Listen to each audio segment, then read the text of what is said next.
মন্ত্রী মশাই, সকাল সকাল আপনারা তো মুখ ভারী কেন? আরে আর বলিস না, আগে রাজসভায় অনেকেই ছিল যারা আমার হয়ে কথা বলতো, কিন্তু ইদানিং সবাই কেমন বদলে গেছে। সবাই গোপালের হয়ে কথা বলছে, তাই তো? একদমই তাই। আর না বললেও কেউ গোপালের বিরুদ্ধে কথা বলে না।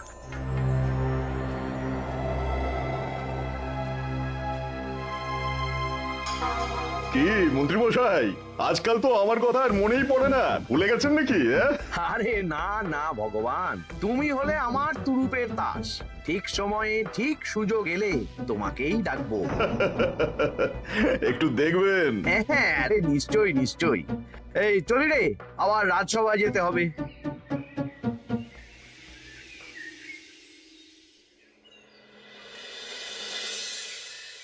আচ্ছা, তোমরা বলো তো, আমাদের রাজ্যের সার্বিক উন্নতির জন্য সবার আগে কি দরকার? মহারাজ, আমি বলবো, বলো গোপাল।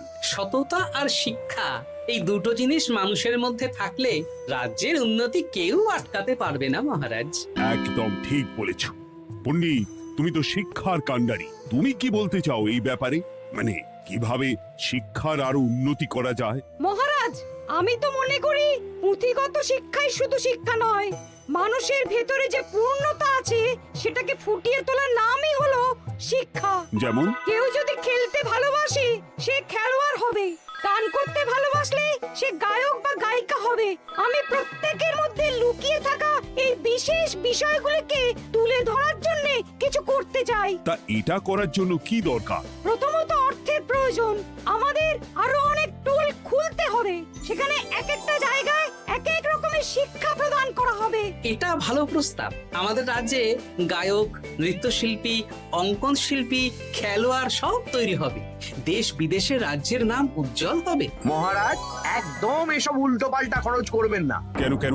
মহারাজ, রাজকোষে প্রথমত বেশি অর্থ নেই, যে কোনো সময় যুদ্ধ লাগতে পারে। তাই আমাদের উচিত প্রথমে এসব না করে কামান, গোলা বারুদ, ঢাল, তরোয়াল এসব কেনা। ঠিকই বলেছ। কদিন ধরেই শুনছিলাম সীমান্তবর্তী এলাকায় ইংরেজ সেনারা নাকি ঘুরঘুর করছিল। পণ্ডিত মশাই, আপনার এই সব পাণ্ডিত্য অন্য জায়গায় ফলাবেন কেমন? এসব করে লাভের লাভ কিচ্ছু নেই। কাউকে যদি ইংরেজরা গুলি করে সে কি গান শোনাবে? হ্যাঁ, মন্ত্রীর কথায় যুক্তি আছে। মহারাজ, আপনি বরং পণ্ডিত মশাইকে কিছুদিনের জন্য ছুটি দিয়ে দিন। পণ্ডিত মশাইয়ের মাথার একটু বিশ্রাম দরকার। হ্যাঁ পণ্ডিত, তুমি বরং দিন 15 জন্য তীর্থে ঘুরে এসো। যথা আজ্ঞা মহারাজ।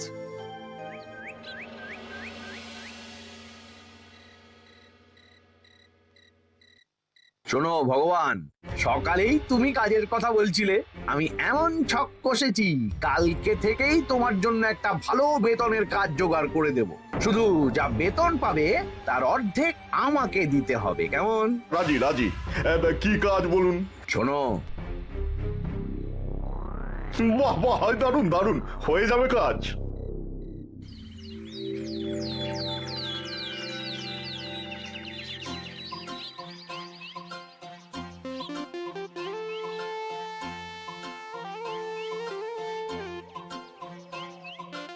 এই সকাল সকাল রাস্তায় ঘুরঘুর করছিস কেন? হ্যাঁ, পড়াশুনো কি শিখেই তুলে দিয়েছিস? পণ্ডিত মশাই তীর্থে গেছেন, এখন আমাদের ছুটি। দুপুর বেলা ভাত, রাতের বেলা রুটি।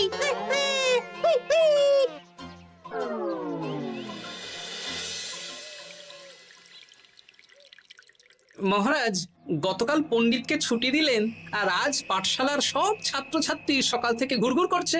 এ কি, তাহলে তো মুশকিল। মুশকিল আসান করার রাস্তা আমার কাছে আছে মহারাজ। আমার সন্ধানে এমন একজন পণ্ডিত আছেন যিনি বহু ভাষাবিদ, অনেক পাণ্ডিত্য, দেশ বিদেশে শিক্ষাদান করেছেন। কিন্তু তাকে আমরা পাবো কোথায়? তিনি কৃষ্ণনগরে ঘুরতে এসেছেন, শুধু ওনাকে বেতনটা একটু বেশি দিতে হবে, এবং তিনি এই রাজ্যের যে কোনো মানুষের চেয়ে বেশি শিক্ষিত। তার পড়ানোর ধরনই আলাদা। সে কোথায়? আমি তাই ওনাকে আজকে রাজসভায় আসতে বলেছি। মহারাজ, আপনার সাথে একজন দেখা করতে এসেছেন। দেখুন মহারাজ, বলতে না বলতেই হাজির। ওনাকে ভিতরে আসতে বলো। আচ্ছা মহারাজ।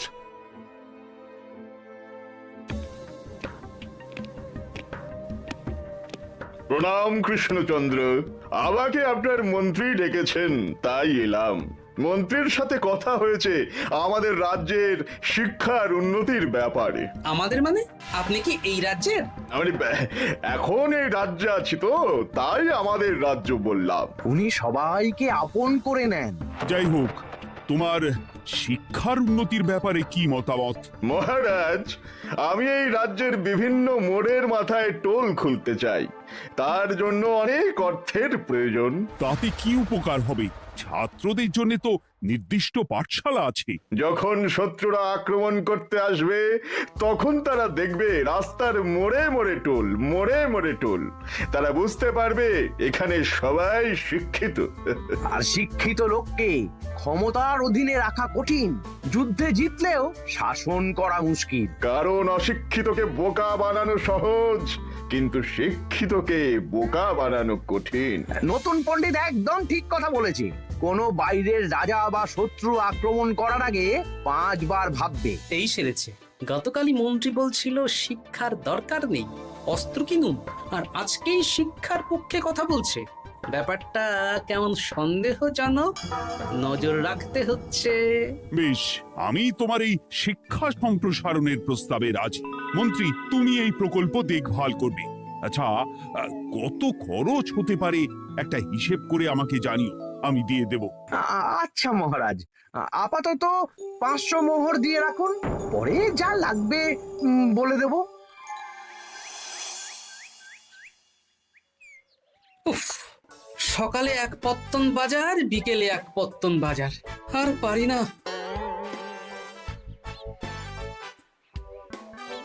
আরে হাত চালাও, হাত চালাও। বাবা, কাজ শুরু হয়ে গেল। হ্যাঁ, আর ছাত্রদের পাঠশালার কাছে যেতে হবে না। পাঠশালা ছাত্রদের বাড়ির কাছে চলে আসছে। যেখানে সেখানে পাঠশালা। এই তো যেখানে সেখানে শিক্ষা। ঠিক বলেছ। আজ থেকে আমি আর নতুন পণ্ডিত চালু করছি। ধরো শিক্ষা, মারো পেরে। শিক্ষাকে ছাত্রছাত্রীদের মধ্যে গেঁথে দিতে হবে। এতদিন জানতাম ধরতক্তা মার পেরে, এখন বদলে যাবে। কিন্তু একটা পণ্ডিত এতগুলো পাঠশালা একা সামলাবে কি করে? খেপে খেপে। মানে সকাল 6টা থেকে 7টা একটা জায়গায়, পরে 7:30 থেকে 8:30 আরেকটা। এইভাবে বিভিন্ন জায়গায় পণ্ডিত ঘুরে ঘুরে শিক্ষাদান করবেন। না, ব্যাপারটার উপরে মহারাজকে নজর রাখতে বলতে হবে।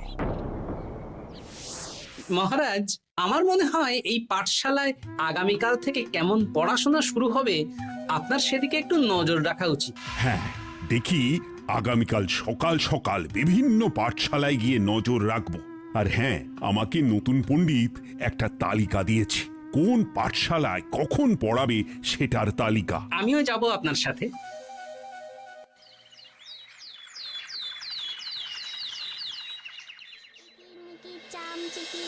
কাটা মজুমদার ধে এলো দামোদর, দামোদরের হাঁড়ি কুড়ি, দুয়ারে বসে চাল কুড়ি। দেখি কুটি, তোরা এই কিরমিকির খেলছিস? নতুন পণ্ডিত কোথায়? উনি তো এই মাত্র দক্ষিণের পাঠশালায় গেলেন। ন্যাপলা আর গুলটে আজ থেকে ওখানেই গেছে। ওদের দুজনের বাড়ি কাছাকাছি তো, তাই। আচ্ছা চলো তো গোপাল, দক্ষিণেই গিয়ে দেখি।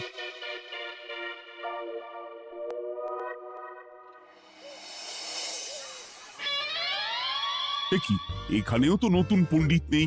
নতুন পণ্ডিত মশাই আমাদের একের নামটা মুখস্থ করতে দিয়ে চলে গেলেন। একের নামটা? এসব কি হচ্ছে? শিক্ষার নামে অর্থের জলাঞ্জলি মহারাজ। না, আজই রাজসভায় এর বিচার হবে। মন্ত্রী, আমি যা দেখলাম তাতে শিক্ষা তো কদিন পরে লাটে উঠবে। আমার এক ভাগ্নি তো আজ পাঠশালায় গিয়ে লুকোচুরি খেলেছে। নামমাত্র পড়াশোনা আর বাকি সময় খেলা, এভাবেই বয়ে গেল বেলা। মন্ত্রী, এই তোমার নতুন পণ্ডিতের দৌড়। মহারাজ, একজনের পক্ষে এতগুলো পাঠশালায় শিক্ষাদান তো সম্ভব নয়। তার জন্য তো আরো পণ্ডিতের প্রয়োজন, আর তার জন্য চাই আরো অর্থ। আবার অর্থ? শুধু মহারাজের অতিরিক্ত অর্থ খরচ হবে বলে আমি আগে এই প্রস্তাবটা রাখিনি। বেশ, তা আর পণ্ডিত কোথায় পাবে? আমাদের নতুন পণ্ডিতের কাছে অনেক পণ্ডিতের সন্ধান আছে। উনি একটা হাঁক মারলেই সব চলে আসবে। বেশ, তাহলে তাই ব্যবস্থা করো। এভাবে শিক্ষার অবনতি আমি চোখে দেখতে পারবো না। আরো 300 মোহর লাগবে। পেয়ে যাবে। এ তো দিনে দুপুরে ডাকাতি। ব্যাপারটা ধরতে হবে। কিছু একটা ঘোট তো আছেই। আর নতুন পণ্ডিতদের যদি কোথাও একটু থাকা খাওয়ার ব্যবস্থা করা যায় তাহলে ভালোই হয়। রাজবাড়ির অতিথিশালা তো আছেই, ওখানেই না হয় ব্যবস্থা করে দেব।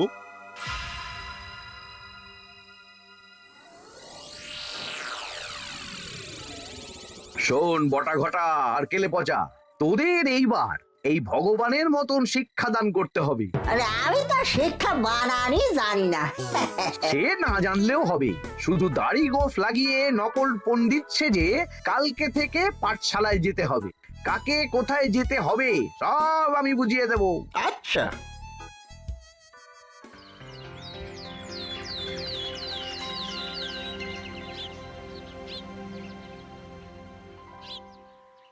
আচ্ছা বল তো, গতকাল তোদের বাড়িতে কি কি রান্না হয়েছিল? ভাত, মসুর ডাল আর লাউ ঘন্ট। লাউ ঘন্টের মধ্যে চিংড়ি ছিল? না, তা আজকে কি রান্না হবে? আজকে সকালে বাবা বাজার থেকে পাকা কাতলা এনেছে। কাতলা মাছের পাতলা করে ঝোল হবে। আর তোর? আমাদের আজ নিরামিষ, তাই কবজি ডুবিয়ে সবজি ভাতি খেতে হবে। বেশ।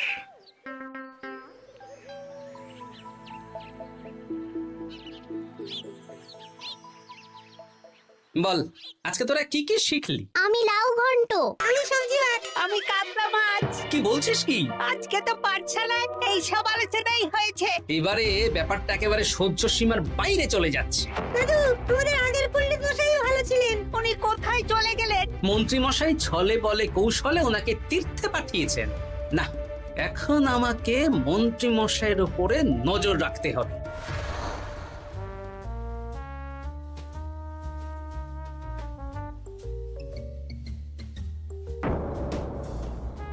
পাঠশালায় পড়ানোর ব্যাপার তো বিকেলেই মিটে গেছে। রাজবাড়ির অতিথিশালায় না গিয়ে নতুন পণ্ডিত মশাইরা এদিকে আবার কোথায় যাচ্ছেন?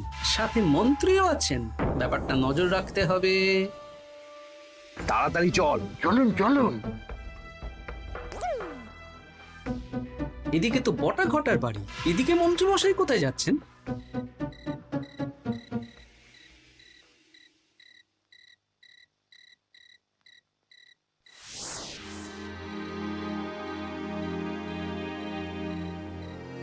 তারপর তোমরা সবাইকে কি শিক্ষা দিলে? শিক্ষে সে আমাদের শিক্ষা নেই, চুরি করে দিন চলে। আমি কি করে শিক্ষা দেব? আরে ছাইপাশ দাড়ি গোঁফ থাকলে কি কুটকুট করে? তা বলেছিস বটা। আরে আরে আহারে করছিসটা কি? ভালো রোজগার পাতি কি তোদের সহ্য হচ্ছে না নাকি? ভগবানকে দেখ, সেই কবে থেকে দাড়ি গোঁফ লাগিয়ে পণ্ডিত মশাই সেজে আছেন। আমারও প্রথম দিন একটু সমস্যা হচ্ছিল, এখন সামলে নিয়েছি। আর আমাদের এই সব আলোচনা একদম করা উচিত না। বলছি মন্ত্রীমশাই, আমি কি শুধু এই পাঠশালাতেই পণ্ডিতের অভিনয় করব, নাকি রাজসভায় বসার সুযোগও পাবো? কালকেই এই ব্যাপারটা দেখছি। আগে তোমাকে রাজসভায় ঢোকাবো, তারপর এক এক করে বটা ঘটা কেলে পচা সব আমার দলের লোককে রাজসভায় ঢুকিয়ে নেব। আর রাজসভার বাকি সদস্যদের ফাঁকা করে দেবেন। একদম তাই। মহারাজ সহজ সরল মানুষ, এটাই একটা বড় সুবিধা। আচ্ছা, এই ব্যাপার। ঠিক আছে, আমি কদিন পরে ঠিক সময়ে একদম হাটে হাড়ি ভাঙবো।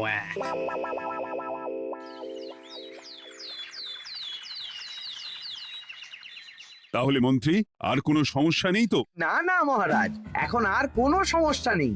দেখবেন এই ধরশিক্ষা মারপের এক প্রকল্পের নাম চারিদিকে ছড়িয়ে পড়বে। আমার তো মনে হয় একটু পাঠশালাতে বিজ্ঞান নিয়েও আলোচনা করা উচিত। হবে হবে, সব হবে। এখনো সব বাচ্চারা অজ্ঞান হয়ে আছে। আগে শিক্ষায় জ্ঞান ফিরুক, তারপরে না হয় বিজ্ঞান নিয়ে আলোচনা করবে। বিজ্ঞানী তো প্রস্তাবটা খারাপ রাখেনি। তুমি কি বেশি বোঝো? তাহলে তুমিই তো বিজ্ঞান শেখাতে পারো। আমি কবিরাজি শিক্ষা দান করতে পারবো। তোমার কবিরাজি শিখতে কেউ রাজি নয়, চুপ থাকো। আহ, দেখাই যাক না বাচ্চারা কেমন শিক্ষা লাভ করে। মহারাজ, বলছি কি, আমাদের পণ্ডিতের আসনটা তো ফাঁকাই পড়ে আছে। এখন যখন নতুন পণ্ডিত এসেই গেছেন, তাহলে ওই জায়গায় ওই তো বসতে পারে। কিন্তু পণ্ডিত তো তীর্থে গেছে, অবশ্য কদিন পরেই ফিরে আসবে। ও আসুক, তারপর না হয় আলোচনা করে একটা সিদ্ধান্ত নেব। পণ্ডিত মশাই না হয় এসে পুজো পাঠটাই করুক, কিন্তু রাজসভা এরকম ফাঁকা থাকলে কেমন একটা লাগে। বেশ, তাহলে তাই হোক। কালকে থেকে নতুন পণ্ডিত আমাদের পুরনো পণ্ডিতের জায়গায় বসবে। এইভাবে রাজসভা ফাঁকা করে যেতে হবে, তাহলে একদিন সবাই আমার পক্ষেই কথা বলবে, আর শেষে রাজাকেই সরিয়ে দেব।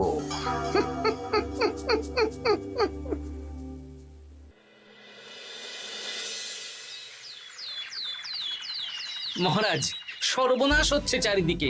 চলুন চলুন, আমি পুরো বিষয়টা ধরে ফেলেছি। কি ধরে ফেলেছো? শিক্ষার নামে ষড়যন্ত্র চলছে মহারাজ। রাজসভায় চলুন, সব বলছি। আচ্ছা আচ্ছা, আসছি। হ্যাঁ বলো গোপাল, তুমি কি বলছিলে? শিক্ষার নামে ষড়যন্ত্র নাকি? মানে গোপাল মস্করা করছে নাকি? রাজ্যে দারুণ শিক্ষাদান চলছে। মহারাজ, আমি দেখে ফেলেছি আমাদের নতুন পণ্ডিত আসলে কোনো পণ্ডিত নন। ইনি আপনাকে, আমাদের সবাইকে বোকা বানাচ্ছেন। তাই নাকি? ডাকো দেখি নতুন পণ্ডিতকে। এই তো মহারাজ, আমি চলে এসেছি। এই তো ইনিই বদমাশি করছেন, শিক্ষার্থীদের ভবিষ্যৎ নিয়ে খেলছে। এই বল, আসল কথাটা বল। কি বলবো, এসব ভাড়ামো বন্ধ করো গোপাল। না বললে আমি কিন্তু ধুতি খুলে দেব। এই এই আরে কি হচ্ছেটা কি? এই এই এই এই সরো তো, সরো সরো। কি হলো, কি হলো? এই সেরেছে। গোপাল এসব কি বলছে? বলুন। ভুল বকছে কেন? গোপাল, তোমার কি হলো গো? কি বলছো তুমি? আমার কাছে বৈদ্য, তুমি একটু দেখো তো গোপাল ঠিক আছে তো? এই যে নতুন পণ্ডিত, তুমি তো অনেক ভাষা জানো, তুমি বুঝতে পারছো? মহারাজ, আমি দেখছি গোপালের মনে হয় বিশ্রামের প্রয়োজন। এই এই, তোমরা কয়েকজন মিলে গোপালকে রাজবাড়ির অন্দর মহলে নিয়ে চলো। চলুন, আমি যাচ্ছি। ওহো, গোপালের কি হলো? মাথায় লেগে গেল? ভাষা চলে গেল? সব এই নতুন পণ্ডিতের জন্য।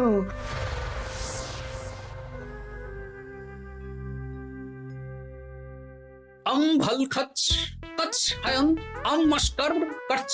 মহারাজ, আমার মনে হচ্ছে গোপালের বাইরে থেকে কিছু হয়নি, ভিতর থেকে কিছু হয়েছে। নারী স্পন্দন, হৃদস্পন্দন সব ঠিক আছে। আমার বড় যাব ভ্রম। কিন্তু গোপাল কি ভাষা বলছে বোঝা যাচ্ছে না। নতুন পণ্ডিত, একবার চেষ্টা করে দেখো না। আমার কথা হয় না। এসব তো আমি কিছুই বুঝতে পারছি না মহারাজ। আপনি যে এত দেশ বিদেশে ঘুরেছেন, আপনি বুঝতে পারছেন না? এ আমার এখতিয়ারের বাইরে। তোমার বাকি পণ্ডিতদের নিয়ে আসো তো, যারা পাঠশালায় পড়ায়। আমি বুঝতে পারছি না, বটা ঘটা কেলে পচা কি বুঝবে? আমার বড় যাব ভ্রম। চপ করো ঘট, নল খাব মরব। কিছুই তো বুঝতে পারছি না। রাজসভায় কাউকে না দেখতে পেয়ে এখানে এলাম। ওই তো আমাদের পুরনো পণ্ডিত চলে এসেছে। শুনলাম গোপালের নাকি কি হয়েছে। এই পণ্ডিত, তুমি দেখো তো গোপালের নতুন ভাষা উদ্ধার করতে পারো কিনা। কি গোপাল, তুমি কি ভাষায় কথা বলছো? আমার মতর ভাষ কথা বলো। ওই দেখো আবার কি সব বলছে। আমো বোঝো তো পড়ছো, সবার সাথে মস্করা করছো। তমো ঠক ধরছ। হ্যাঁ, এই পণ্ডিত, এটা কি ভাষা? ঘাবড়াবেন না মহারাজ, এটা পাতি বাংলা ভাষা। বাংলা ভাষা? গোপাল শুধু আকার ইকার উকার আর বেশিরভাগ স্বরবর্ণ বাদ দিয়ে কথা বলছে। মানে গোপাল তম কছ কছ বলো। আমার নাম গোপাল ভর। মহারাজ, গোপাল বলল আমার নাম গোপাল ভর। আমার অত বকনা মহারাজ। এর মধ্যে আকার ইকার উকার এসব বসিয়ে দেখুন তো কি হয়। আমার নাম গোপাল ভাঁড়। আমার নাম গোপাল ভাঁড়। অত, আমি অত বকা বোকা নই মহারাজ। মহারাজ, আমি অত বোকা নই মহারাজ। এই তো সুন্দর ধরে ফেলেছেন। কি কেমন দিলাম? দেখলে আমাদের রাজ্যে মন্ত্রী ধরে আনা পণ্ডিতের পাণ্ডিত্য। সব এক একটা গাধা। হ্যাঁ, এ কি ভগবান, বটা ঘটা কেলে পচা। মহারাজ, এখান থেকে কি বুঝতে পারলেন? কি? শিক্ষার বাইরেও অন্যভাবে সমস্যার কি করে সমাধান করা যায়, তাও শুধুমাত্র উপস্থিত বুদ্ধি দিয়ে, যেটা আমাদের রাজপণ্ডিতের আছে। তা তো দেখতেই পাচ্ছি। আর সেই জন্যেই মন্ত্রী ওনাকে সরাতে চেয়েছিলেন, আর কিছুদিনের মধ্যে সব সভাসদদের সরিয়ে দিতেন। আমি সব মতলব শুনেছিলাম, আর এই দিনটার জন্যে অপেক্ষা করছিলাম। আজকেই তো পণ্ডিতের তীর্থ থেকে ফিরে আসার কথা। তাই আজকে এই ছোট্ট নাটকটি করলাম। এবার মন্ত্রী আর এই 4 জন নকল পণ্ডিতকে আচ্ছা করে কারাগারে গিয়ে ধোলাই দাও। ধোলাই হলো ওনাদের জন্য উপযুক্ত এবং উচিত শিক্ষা।